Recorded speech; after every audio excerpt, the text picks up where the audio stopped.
Welcome to Tollywood stuff. మన టాలీవుడ్ డైరెక్టర్స్కి ఉన్న విచిత్రమైన అలవాట్ల గురించి ఈ వీడియోలో తెలుసుకుందాం. నెంబర్ 1, మాటల మాంత్రికుడు త్రివిక్రమ్. త్రివిక్రమ్ గారికి 4 సెగ్మెంట్స్ ఉన్నాయి. అందులో మొదటిది తన సినిమా టైటిల్స్ ఏతో స్టార్ట్ అవుతాయి. అతడు, అరవింద సమేత, అలా వైకుంఠపురం, అత్తారింటికి దారేది, అజ్ఞాతవాసి ఇలా సగం కంటే ఎక్కువ సినిమాలు ఏతోనే స్టార్ట్ అయ్యాయి. అలాగే మరో విషయం, తన సినిమాల్లో హీరోలను కానీ హీరోయిన్స్ కానీ రిపీటెడ్గా తీసుకోకుండా ఉండలేరు. అది త్రివిక్రమ్ గారి బలహీనత.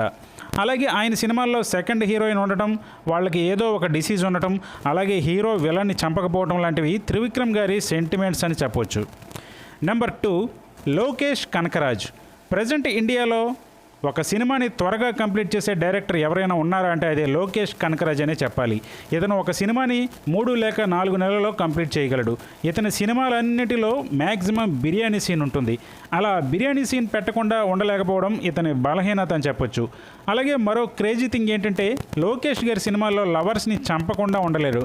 తన మూవీస్లో లవర్స్ ఎక్కడ దాక్కున్నా వెతికి మరీ చంపేలా స్టోరీ రాసుకుంటాడు. అలాగే ఈ డైరెక్టర్ మరో బలహీనత ఏంటంటే, తన మూవీస్లో డ్రగ్స్ సీన్ లేకుండా తీయలేడు. ఇక number 3, director Vikram Kumar.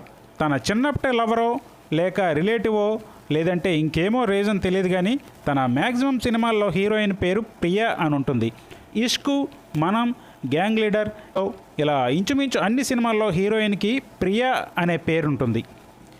Number 4, director Shankar గారు బడ్జెట్ విషయంలో అస్సలు కాంప్రమైజ్ కారు. ఒక సినిమాకి అయ్యే ఖర్చుని కేవలం ఒక సాంగ్కి ఖర్చు పెడతారు. ఒక సాంగ్కి 10-15 కోట్లు ఖర్చు పెట్టిన సందర్భాలు కూడా ఉన్నాయి. కేవలం సాంగ్స్కి ఇన్ని కోట్లు ఖర్చు పెట్టే డైరెక్టర్స్ ఇండియాలో లేరనే చెప్పాలి. నెంబర్ 5, డైరెక్టర్ సుకుమార్ గారి ఫ్లాప్ సినిమాలు కూడా బ్లాక్ బస్టర్ మూవీస్లా ఉంటాయి. అలాగే సుకుమార్ గారి సినిమాల్లో ఐటమ్ సాంగ్స్ గురించి ప్రత్యేకంగా చెప్పాల్సిన అవసరం లేదు.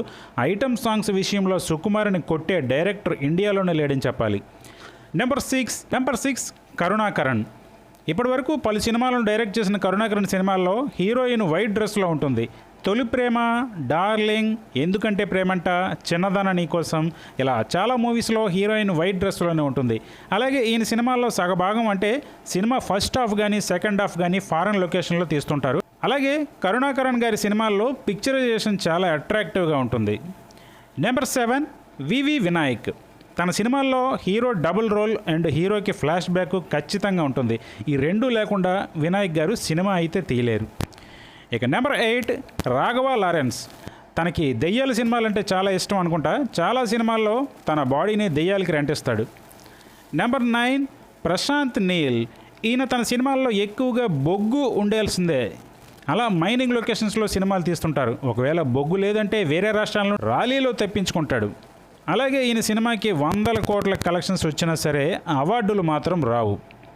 Number 10, Boyapati scene. ఈయన గురించి ప్రత్యేకంగా చెప్పక్కర్లేదు. ఓన్లీ యాక్షన్స్ మూవీసే తీస్తుంటారు. తన మూవీస్లో ఫిజిక్స్ అండ్ గ్రావిటీ లాంటి అంశాలు లేకుండా క్యారెక్టర్స్ గాలిలో ఎగురుతుంటారు. Number 11, director Bobby. ఈయన ఎక్కువగా స్టార్ హీరోస్తోనే సినిమాలు తీస్తుంటాడు. పవర్ సినిమా నుండి వాల్తేరు వీరయ్య వరకు అన్ని సినిమాల్లో స్టార్ హీరోసే ఉన్నారు. నెంబర్ 12, పూరి జగన్నాథ్. ఈయన సినిమాల్లో హీరో మ్యాక్సిమం అనాథలా ఉంటాడు.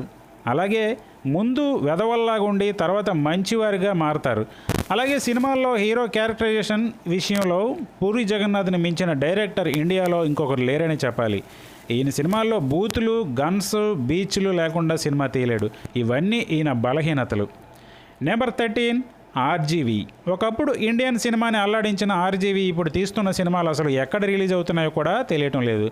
అలాగే ఈయన కాంట్రవర్సీ మీద సినిమాలు తీస్తున్నారా లేక తీసిన సినిమాలు కాంట్రవర్సీ అవుతున్నాయా అన్నది తెలియదు కానీ కాంట్రవర్సీ అవ్వకుండా ఏ సినిమా కూడా రిలీజ్ కాదు. ఇక నెంబర్ 14, అనిల్ రావిపూడి.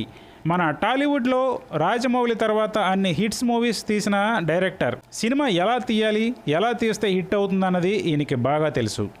ఇక నెంబర్ 15, ఎస్ఎస్ రాజమౌళి గారికి బ్లాక్ బస్టర్ మూవీస్ అంటే సెంటిమెంట్. సో తను బ్లాక్ బస్టర్ మూవీస్ తప్ప నార్మల్ సినిమాలు తీయరు. అలాగే రాజమౌళి గారి సినిమాల్లో హీరోస్ది ఏదో ఒక ఫ్లాష్ బ్యాక్ ఉంటుంది. అలాగే హీరో విలన్స్ని ఒక డిఫరెంట్ వెపన్స్తో చంపుతాడు.